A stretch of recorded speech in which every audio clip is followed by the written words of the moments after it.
हाँ जी, good morning. Fundamental of entrepreneurship के छोटे छोटे वीडियोस देने का वादा किया। साउंड क्वालिटी गड़बड़ जा रही है, कष्ट के लिए खेद है ना। वीडियोस में प्रॉब्लम थी, मैं दे नहीं पा रहा था, मैं देता हूँ। लिखा है राइजिंग फंड। तो राइजिंग फंड के लिए फर्स्ट ऑफ ऑल हम फंड की डिस्कस करेंगे, कैपिटल की डिस्कस करेंगे, फिर हम बताएंगे फंड कैसे क्रिएट किए जाते हैं। नो डाउट ये किसी चैप्टर से कोरिलेट करता है। इस चैप्टर से आना जरूर है जी, चाहे 4 नंबर या 10 नंबर या 20 नंबर। तो मैं टाइम नहीं वेस्ट करता हूँ, आपका स्टार्ट करता हूँ। राइजिंग फंड, तो एस्टेब्लिशमेंट ऑफ एंटरप्रेन्योरशिप स्टार्ट करने के लिए, स्टेबल करने के लिए फर्स्ट ऑफ ऑल आप डिसीजन ले लेते हैं कि मुझे बड़ा बिजनेस करनी है। तो डिसीजन लेने के बाद जब बिजनेस स्टार्ट करते हैं तो उसके लिए पहला रिक्वायरमेंट आपको पड़ता है फाइनेंशियल रिक्वायरमेंट।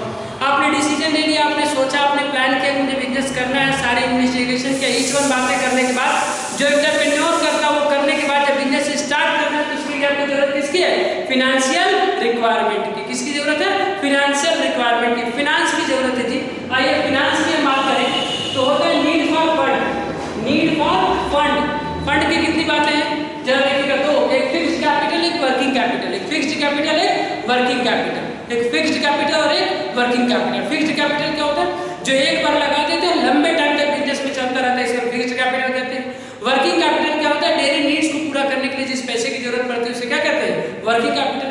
एक बार बिजनेस में पैसा लगा दिया, बिजनेस कंटिन्यूअस चलती रहती है जिसके बेसिस पर उसे क्या कहते हैं? Fixed capital. और रोज बिजनेस को सर्वाइव करने के लिए जिस पैसे की जरूरत पड़ती है उसे क्या कहते हैं? Working capital. क्लियर है? मैं बात करता हूँ फिक्स्ड कैपिटल की। इन्वेस्टमेंट फॉर लॉन्ग टर्म, यानी लॉन्ग टाइम के लिए जो इन्वेस्टमेंट किया उसे हम फिक्स्ड कैपिटल कहते हैं। As land, building, plant, machinery, furniture. Land, building, plant, furniture, ये मशीनरीज, ये सारा जो इसमें कहते हैं फिक्स्ड कैपिटल। यानी बिजनेस को लंबे समय तक रन करने के लिए, बिजनेस जो लंबे समय तक रन होता है, जब तक खत्म नहीं हो जाएगा बिजनेस, तब तक जिन चीजों की जरूरत पड़ती है उसे क्या कहते हैं? Long term capital. आगे बढ़ते हैं। Requirement of fixed capital. Requirement of fixed capital. Fixed capital की रिक्वायरमेंट क्यों पड़ती है? तो कितनी जरूरत पड़ेगी फिक्स्ड कैपिटल? कितना होगा मेरा फिक्स्ड कैपिटल? कितना लगाऊं मैं फिक्स्ड कैपिटल? कितना लगाऊं मैं मशीन? ये किस पे डिपेंड करता है? मैं बात करता हूँ। ये डिपेंड करता है फिक्स्ड कैपिटल कितनी होगी, ये किस पर डिपेंड करता है? तो डिपेंड करता है नेचर ऑफ बिजनेस पर। किस पर डिपेंड करता है? Nature of business. मेरा छोटा बिजनेस है, छोटा कैपिटल। ज्यादा बिजनेस है, ज्यादा कैपिटल। बड़ी इंडस्ट्रीज है, ज्यादा इंफ्रास्ट्रक्चर। छोटी है तो छोटा इंफ्रास्ट्रक्चर। डिपेंड करता है नेचर ऑफ बिजनेस पे। मोड ऑफ एक्वायरिंग, आप उसे कैसे एक्वायर करते हैं, कैसे प्राप्त करते हैं, उस पर डिपेंड करता है। और mode of acquiring of fixed asset कैसे एक्वायर करते हैं उस पर डिपेंड करता है। क्लियर है? आगे size of business. Yes, business के साइज पर डिपेंड करता है। अच्छा, ये साइज और नेचर आप कहेंगे सर कि साइज आप बोले बड़ा बिजनेस, यस ये साइज में आ जाएगा। नेचर जैसा बिजनेस होगा, हो सकता है बिस्किट की फैक्ट्री बनाए बिस्कुट की तो कम लगेगा, और प्लांट बड़ा डाले जैसे फर्टिलाइजर पड़ा है ऐसा कुछ पड़ेगा तो जी उसमें ज्यादा लगेगा। आगे आइए टेक्निकल, है ना, टेक्निकल प्रोडक्शन। प्रोडक्शन की टेक्निक क्या है? टेक्निक ऑफ प्रोडक्शन का मतलब लेबर से प्रोड्यूस करते हैं कि मशीन से? मशीन से करेंगे तो ज्यादा लगेगा, लेबर से करेंगे तो कम लगेगा। आइए cost of acquisition of technologies, intangible asset. Sorry, cost of acquiring intangible asset. Intangible asset का मतलब होता है पेटेंट, गुडविल, ट्रेडमार्क, कॉपीराइट। अगर इनको एक्वायर करते हैं तो कितना कीमत लगती है वो भी डिपेंड करता है। जितना कीमत लगती है उतना हो जाता है। तो ये क्या हो जाता है? गुडविल, गुडविल, ट्रेडमार्क, कॉपीराइट, ये सारा। सर इतनी जल्दी क्यों बोल रहे हैं? मैं क्या करूँ यार, टाइम आपके पास कम है, 2-4 वीडियो भी और देने। तो हो गया cost of acquiring intangible asset. ये सारा किस में आ जाता है? ये सारा आ जाता है फिक्स्ड कैपिटल में। ये सारी बातें फिक्स्ड कैपिटल के बारे में, ये सब सारी बातें फिक्स्ड कैपिटल के बारे में। तो इन्वेस्टमेंट फॉर लॉन्ग टर्म, है ना, लैंड, बिल्डिंग, प्लांट, ये सब किसमें आ जाएगा? फिक्स्ड में। कितनी जरूरत पड़ेगी? जैसा नेचर, जैसा mode of acquiring of fixed asset, जैसा mode of acquiring of intangible asset, size of business, technique of productions, ये सारी बातें आ जाएंगी फिक्स्ड कैपिटल। वर्किंग कैपिटल में क्या होता है? मैंने बोला था करंट ईयर्स को सर्वाइव करने के लिए, मतलब बिजनेस को सर्कुलेट करने के लिए जो रूटीन खर्चे होते हैं उसको बियर करने के लिए जो पैसे होते हैं सारे क्या हो जाते हैं? जी हो जाते हैं वर्किंग कैपिटल। आते हैं करंट पीरियड। करंट पीरियड के सारे चीजें जैसे purchase of raw material, payment of wages, इससे ज्यादा हम बढ़िया लिख सकते हैं जी ये line. Working capital is equal to what? Working capital is equal to current asset minus current liability. You must be define current asset and current liability separately अब डिसाइड कर सकते हैं करंट एसेट क्या होता है और करंट लायबिलिटीज क्या होता है। इन दोनों को डिसाइड करने के बाद बता सकते हैं वर्किंग कैपिटल आपकी क्या होगी। क्लियर, ये हो गया आपका वर्किंग कैपिटल। अब आ जाइए factor of determining working capital. Working capital determine करने के कौन से फैक्टर हैं ये बताइए। आपको कितना लेबर का पेमेंट करना है, किस में डिवाइड करेगा, जितना लेबर उतना पेमेंट। कितना रॉ मटेरियल का पेमेंट करना है, जितनी तरह से प्रोडक्शन उतने तरह का रॉ मटेरियल। जितना आप परचेज गुड्स को सेल करेंगे उतना ही प्रोडक्शन करेंगे, उतना ही रॉ मटेरियल लगेगा। जितना रॉ मटेरियल लगेगा वही आपकी वर्किंग कैपिटल बनेगी जी। आइए तो वर्किंग कैपिटल की बात करते हैं तो कौन कौन सी चीजें इसमें फैक्टर अफेक्टिंग होगी। कॉस्ट ऑफ लेबर, लेबर का कॉस्ट। अगला क्या है, sale of turnover, sale oblique turnover, sale of turnover.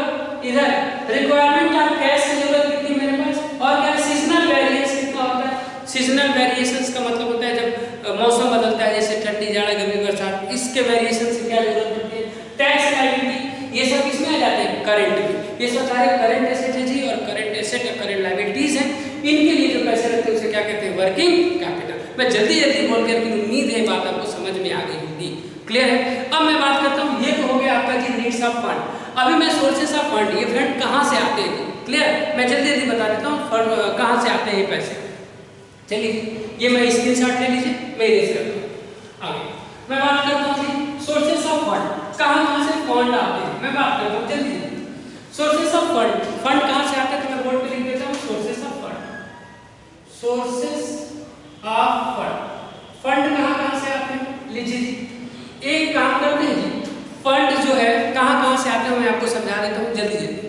Fund जो इनके पास आते हैं वो बेसिकली दो जरिया होता है, या तो कंपनी में किसी को मालिक बना लीजिए या किसी से लोन ले लीजिए। आइए इधर हम पार्टिसिपेट बनवा देते हैं तो कहते हैं इशूड शेयर। क्या इशूड करते हैं, शेयर इशूड करते हैं। शेयर इशूड करने के बाद भी आप फंड का रिक्वायरमेंट पूरा कर सकते हैं। जो शेयर इशूड करते हैं बच्चे सब जानते हैं, इसके बारे में ज्यादा नहीं बताना। इक्विटी शेयर्स कैपिटल इशू करके, दूसरा something percent preference share issue करके, something percent preference share issue करके। तो एक होता है इक्विटी शेयर कैपिटल इशू करके और दूसरा something percent preference share issue करके। तो होता है इक्विटी शेयर कैपिटल इशू करके, दूसरा प्रेफरेंस शेयर कैपिटल इशू करके। इन दो तरह, इनको दो को इशू करके हम शेयर्स कैपिटल के थ्रू फंड की रिक्वायरमेंट पूरा कर सकते हैं। यानी मुझे पैसे की जरूरत है, आओ मेरे कंपनी में मालिक बनो, मालिक बनो, मालिक बनो, तुम भी मालिक बनो, पैसा दो, मैं बिजनेस कैरियर करूं। तो इसमें हो जाता है इक्विटी शेयर कैपिटल और प्रेफरेंस शेयर कैपिटल, दोनों बिजनेस के क्या होते हैं, मालिक होते हैं। अब हम जल्दी से ये लिख लेते हैं types of preference share, types of preference share, types of preference share. आइए जी प्रेफरेंस शेयर के बेसिस पर आइए। तो पहला आता है the basis of cumulation, cumulation. तो क्यूमुलेशन के बेसिस पे क्या होता है, दो, एक होता है क्यूमुलेटिव प्रेफरेंस शेयर और दूसरा होता है non cumulative preference share, non cumulative preference share. एक होता है क्यूमुलेटिव प्रेफरेंस शेयर और दूसरा होता है नॉन क्यूमुलेटिव प्रेफरेंस शेयर। इसका मतलब होता है कि जिस साल लॉस हुआ है उसका भी पैसा जोड़ के आपको दे दिया जाएगा। इसका मतलब होता है प्रॉफिट होगा तो मिलेगा, लॉस होगा तो उसको अगले साल जोड़ के नहीं दिया जाएगा। आगे आ जाइए on the basis of participation, participation.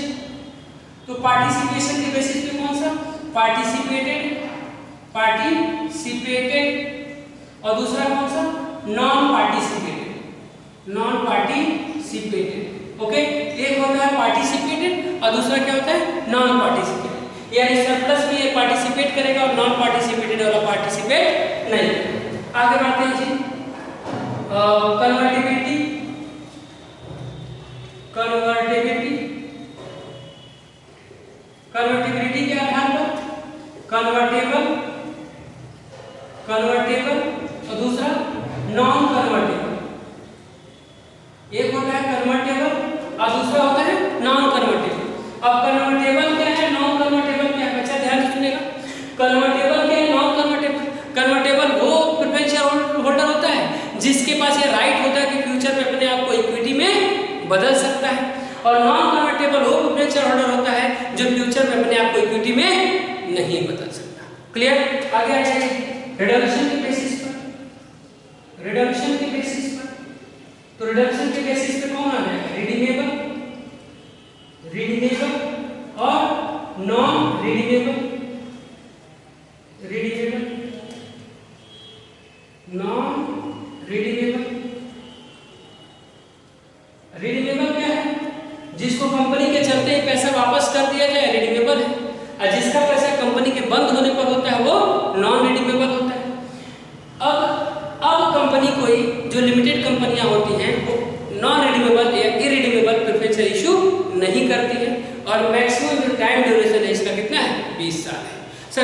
बता दिया, ये तो आप 2 घंटे पढ़ाते थे, मैं क्या करूँ यार, मुझे 2 मिनट में डिलीवरी करनी है इसकी। ओके जी, ये हो गए आपके शेयर से पैसे लेने के जरिए, सब हेडिंग्स हैं। तो आप स्क्रीनशॉट लीजिए, मेरे पास वक्त नहीं है, आपके पास भी नहीं है, स्क्रीनशॉट लीजिए इसकी। ओके, मैं इसे इरेज करता हूँ। अब मैं इक्विटी शेयर की बात में आता हूँ। यहाँ से रिसीव्ड लोन, रिसीव्ड लोन, आप रिसीव्ड लोन ले लीजिए। लोन कैसे कैसे ले सकते हैं जरा देखिएगा। फ्रॉम बैंक, बैंक से लोन लेंगे तो बैंक से लोन कैसे लेंगे, शॉर्ट टर्म लोन ले लेंगे, लॉन्ग टर्म लोन ले लेंगे, मिडिल टर्म लोन लेंगे। तो शॉर्ट टर्म लोन ले सकते हैं, लॉन्ग टर्म लोन ले सकते हैं और मिडिल टर्म लोन ले सकते हैं। तो बैंक से लोन लेकर पूरा करेंगे, short term loan, long term loan and middle term loan. तो 3 तरह से लोन लेके बैंक से रिक्वायरमेंट पूरा कर सकते हैं पैसे की, short term loan, long term loan और middle term loan. Short term loan, long term loan और मिडिल टर्म लोन या मीडियम टर्म लोन। इधर आ जाइए जी, अगला issued debenture, issued debenture, issued क्या कहते हैं, लोन फ्रॉम पब्लिक। जब पब्लिक से लेते हैं लोन तो पब्लिक से लोन लेने के लिए आप क्या करते हैं, इशूड डिबेंचर, इशूड डिबेंचर जी। पब्लिक से लोन लेने के लिए आप क्या करते हैं, डिबेंचर इशू करते हैं। और जब पब्लिक से लोन लेने के लिए डिबेंचर इशू करते हैं तो बताइए, अब यहाँ लिख दीजिए kinds of debenture, kinds of debenture. मैंने सारी क्लास में बता रखा है जी ऑलरेडी, कंपनी लॉ वगैरह में भी, इसलिए बड़ा स्पीड से चल रहा हूँ।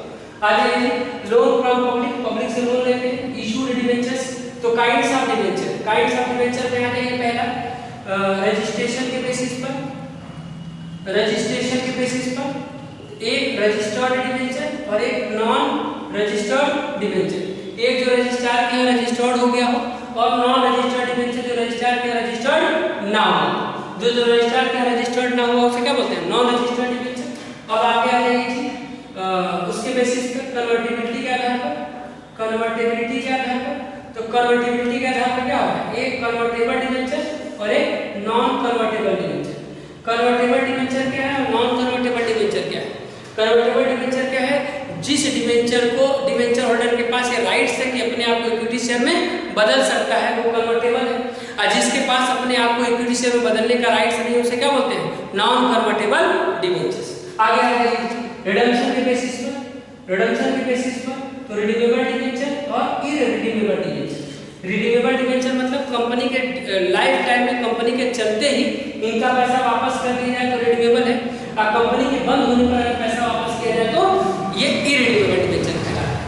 On the basis of security, security के बेसिस पर एक सिक्योर्ड डिबेंचर होता है और एक अनसिक्योर्ड डिबेंचर होता है। तो जो सिक्योर्ड डिबेंचर होता है, सिक्योर्ड डिबेंचर होता है 2 तरह का होता है, फुल्ली सिक्योर्ड और पार्शियली सिक्योर्ड। ये सिक्योर्ड क्या है, जब कोई लोन देता है, लोन देने के बाद कोई गिरवी रख लेता है तो उसे क्या बोलते हैं, सिक्योर्ड। और जो लोन देने के बाद गिरवी नहीं रखता उसे क्या बोलते हैं, अनसिक्योर्ड। क्लियर, ये सिक्योर्ड डिबेंचर हो गया। दूसरा क्या हो गया, अनसिक्योर्ड डिबेंचर। मैंने नो डाउट बड़े स्पीड से बताए हैं जी, लेकिन उम्मीद है कि आपको ये बात समझ में आ गई होगी। ठीक है, उम्मीद है कि ये बात आपको समझ में आ गई होगी। क्लियर है, ये मैंने बोर्ड पे थोड़ा विजुअल भी करा दिया। तो जल्दी से मैं अगली वीडियोस की तैयारी करूँ। ओके, इसके लिए ढेर सारा थैंक यू।